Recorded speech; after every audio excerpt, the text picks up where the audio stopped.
the French and the American justice systems are rather different. And in this video, we're going to focus especially on criminal law. And I will introduce 9 essential differences between both systems. Well, first of all, you should know that we say that France has an inquisitorial system, while the US has an adversarial system. Now, why do we say that France has an inquisitorial system? Well, it's mainly because of the strong role played by the judge. He's going to be the one who leads the debates and arbitrates them. He's looking for the truth, okay? So what you should know for the French system is that there is a strong role played by the judge. However, in the US, the judge is only an arbitrator.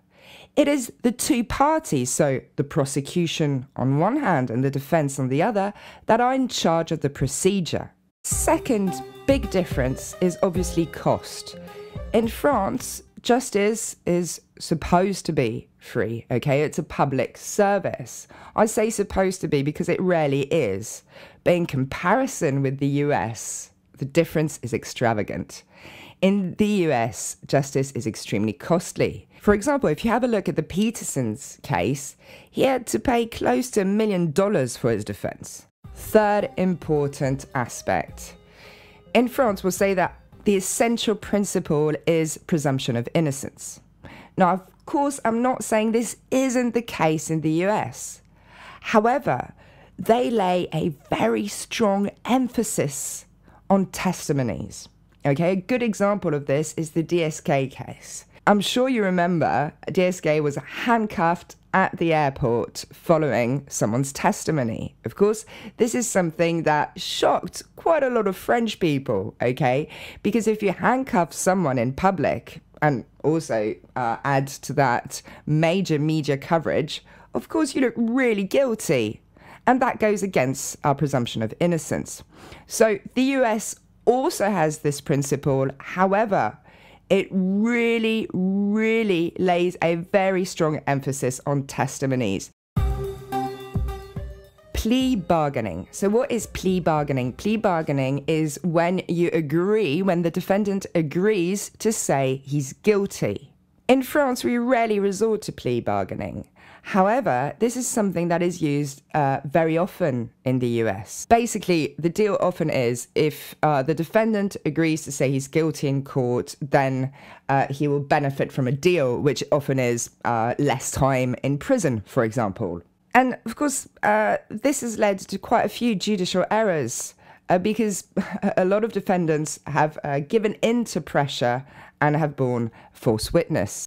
Fifth main difference is that in France, we do not combine different sentences, okay? It's the longest sentence that is given. Whereas in the US, sentences are added up, okay? So this explains why sometimes you hear that a defendant has been sentenced to 189 years of prison. It's because they simply add them up, which we don't do in France.